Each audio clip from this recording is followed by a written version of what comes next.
Well, Nick, if Stephen A. Smith was covering this game, he would call Coulter Cleveland a bad man. Now, Jack, looking to tonight's slate, the Bobcats have a few games tonight. Yeah, Nick, you're absolutely right. As you just said, a big slate of games for the Bobcats tonight. We start with football. They are on the road looking to get their third win of the regular season against Eastern Michigan. The Ohio women's basketball team, they're in action to start their season on the road against Notre Dame. If you remember, they beat Notre Dame last season. And the Ohio men's basketball team, they are also starting their season, this game at home against Belmont. So a lot of games to start their season. And there are a lot of starting returning players for the Ohio Bobcats championship team, including Ben Vanderplas, Dwight Wilson, and Ben Roderick. They'll be put in a test early this season with a difficult non-conference stretch that includes Belmont, Kentucky, and LSU. Head coach Jeff Bulge says he thinks a tough schedule makes teams better. During the Megs Marauders' third game of the 2020 season against the Nelsonville York Buckeyes, the Marauders' star quarterback Coulter Cleveland had his season cut short due to a broken collarbone that left him sidelined for the rest of the year. Definitely last year I started off really well. For 2.5 games, 808 yards, that's not bad. But obviously I broke my collarbone and was missed the rest of the year, and I felt bad about it because I did not like being on the sideline watching my team, especially not doing as well as what we absolutely should have. So it was rough. I did not like it. But this year, I'm back. I'm healthier than ever. It was a clean break in my collarbone, and now it's completely healed, stronger than before, so I'm good. And now with Cleveland back at full strength, he looks to lead the Marauders to a playoff run in the 2021 season. That was a major goal for coming into this year, is get to that playoff game again, and more importantly, win it this time.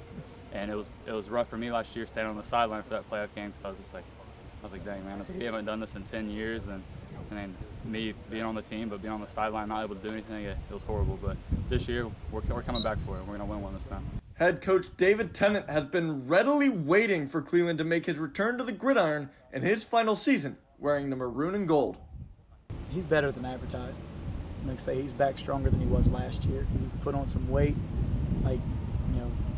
He's ready to throw the ball. He can make any pass on the field.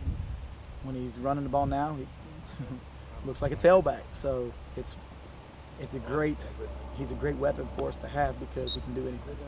Cleveland has shown great strides in his recovery process and is ready for the start of the season. For Gridiron Glory, I'm Jack Demmler.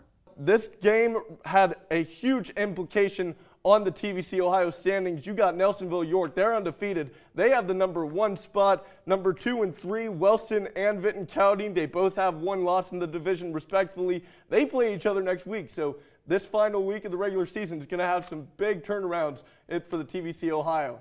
I've got one quick question for you. Are you ready for some action? After starting off with a rough non-conference schedule, the Ohio Bobcats are still searching for their first victory as they travel on to take Akron in the first game of MAC play. This is the first time the Bobcats started the year 0-4 since the 2008 season. Ohio will fight for a victory against the Zips, who are 1-3 to start the season. Akron has only won 2 games since the 2019 season, where they finished 0-12. Head coach Tim Albin says he's ready for a fresh start as conference play begins. Reporter Jack Demmler was there to witness the battle between Vinton County and Warren. Nick, you said it, my man. This game featured the Vinton County defense with a solid secondary take on an absolute workhorse in the backfield for the Warriors.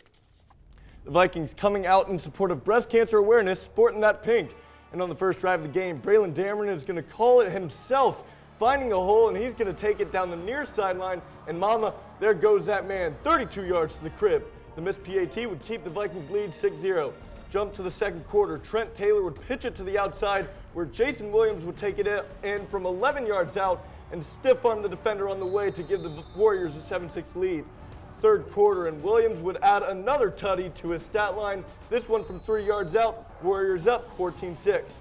Vikings charging back to keep their hopes alive in the fourth quarter as Zane Carr punches it into the end zone. However, the 2-point conversion attempt would fall just short.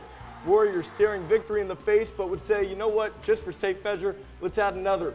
Williams with his third touchdown of the game, this one from 33 yards out, and look at that extra effort on the reach. Warriors take this one 28-12.